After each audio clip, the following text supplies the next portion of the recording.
जनूब Asia में गुड़ को ज्यादातर गन्ने के रस से बनाया जाता है। जब हम गुड़ का मवाजना चीनी के साथ करते हैं तो हमें ये बात पता चलती है कि चीनी इंसानी सेहत के लिए मुज़र सेहत है, जबकि गुड़ के बाकायदा इस्तेमाल से इंसानी जिस्म पर हैरान कुन फवाइद ज़ाहिर होते हैं, क्योंकि गुड़ में बहुत से ग़िज़ाई अज्जा पाए जाते हैं। इन ग़िज़ाई अज्जा में निकोटीन, कैरोटीन, विटामिन ए, तेज़ाब, vitamin B1, vitamin B2, iron और विटामिन C के साथ साथ फास्फोरस भी पाया जाता है। गन्ने के रस को एक बड़े से कढ़ाई में तेज आंच पर पकाकर अच्छी तरह गाढ़ा किया जाता है और फिर इस गाढ़े रस को किसी दूसरे बर्तन, जो आमतौर पर लकड़ी से बना होता है, में मुंतकिल करके इसकी डलियां बना ली जाती हैं। गन्ने के रस से इस तरह गुड़ बनाने से इसमें मौजूद कई खवाद जैसा कि ग्लूकोज, फ्रक्टोज समेत दूसरे मादनी नमक ज़ाय नहीं होते।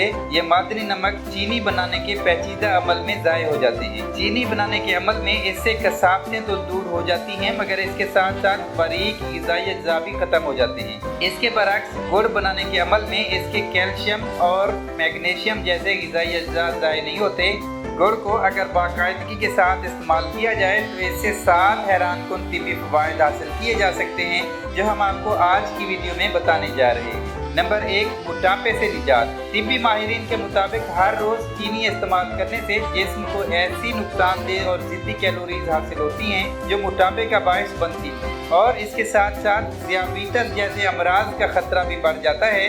इसके बरक्स गुड़ के बाकायदा इस्तेमाल से जिस्म को वो कैलोरीज हासिल नहीं होती जो मोटापे का बायस बनती हैं। जो लोग अपने पेट पर जमा हुई चर्बी में कमी लाना चाहते हैं या मजमूई तौर पर मोटापे से छुटकारा पाना चाहते हैं और वो मीठे का इस्तेमाल भी तर्क नहीं करना चाहते, तो उन्हें चाहिए कि चीनी की जगह गुड़ इस्तेमाल करें। नंबर 2, हाजमा के निज़ाम में बेहतरी। गुड़ हाजमा के निज़ाम को बेहतर बनाने में अहम किरदार अदा करता है। इसको बाकायदगी के साथ इस्तेमाल करने से हाजमा के मुख्तलिफ मसाइल जैसा कि गैस, एसिडिटी और बदहज़मी से निजात मिलती है। खाने के फौरन बाद थोड़ी सी मिकदार में गुड़ इस्तेमाल करने से ये मसाइल ख़त्म होना शुरू हो जाते हैं। गुड़ कब्ज़ को ख़त्म करने के लिए भी निहायत मुफीद तस्वुर किया जाता है। जिन लोगों को अक्सर औकात कब्ज़ का सामना रहता है, उन्हें गुड़ बाकायदगी के साथ इस्तेमाल करना चाहिए। इसके साथ साथ अगर आपको भूख नहीं लगती या मुख्तलिफ औकात में भूख लगने के बावजूद खाना खाने को दिल नहीं करता, तो गुड़ को रोज़ाना इस्तेमाल करें। नंबर 3,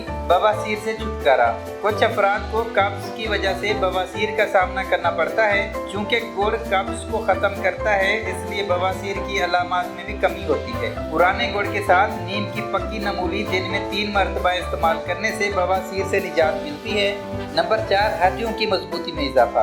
गुड़ में कैल्शियम वाफिर मिकदार में पाई जाती है, जो हड्डियों की सेहत को बरकरार रखने में अहम किरदार अदा करती है। अगर जिस्म को हर रोज़ मतलूबा मिकदार में कैल्शियम ना मिले तो हड्डियों के मुख्तलिफ मसाइल जैसा कि हड्डियों का भुरभुरापन लाक हो सकता है, क्योंकि हड्डियाँ जिस्म की साख्त की मजबूती को बरकरार रखती हैं। इसके साथ साथ गुड़ हड्डियों की सोजिश को कम करता है और दर्द में भी कमी लाता है। नंबर 5, खांसी से निजात। गुड़ को बाकायदगी के साथ इस्तेमाल करने से पुरानी और मौसमी खांसी की अलामात में कमी आती है। खांसी की अलामात से छुटकारा पाने के लिए 10 ग्राम सरसों के तेल में 10 ग्राम गुड़ शामिल करके कुछ दिनों तक सुबह शाम इस्तेमाल करें। इसके साथ साथ अगर किसी के मलेरिया बुखार की अलामात में कमी ना आ रही हो तो काला जीरा और गुड़ के सफूफ के इस्तेमाल से अफाका होगा। नंबर 6, दर्द शकीका से अफाका। ऐसे अफराद जिन्हें दर्द शकीका या आधे सर के दर्द की अलामात का सामना हो, तो उनके लिए गुड़ निहायत मुफीद साबित हो सकता है। इस बीमारी की अलामात से छुटकारा पाने के लिए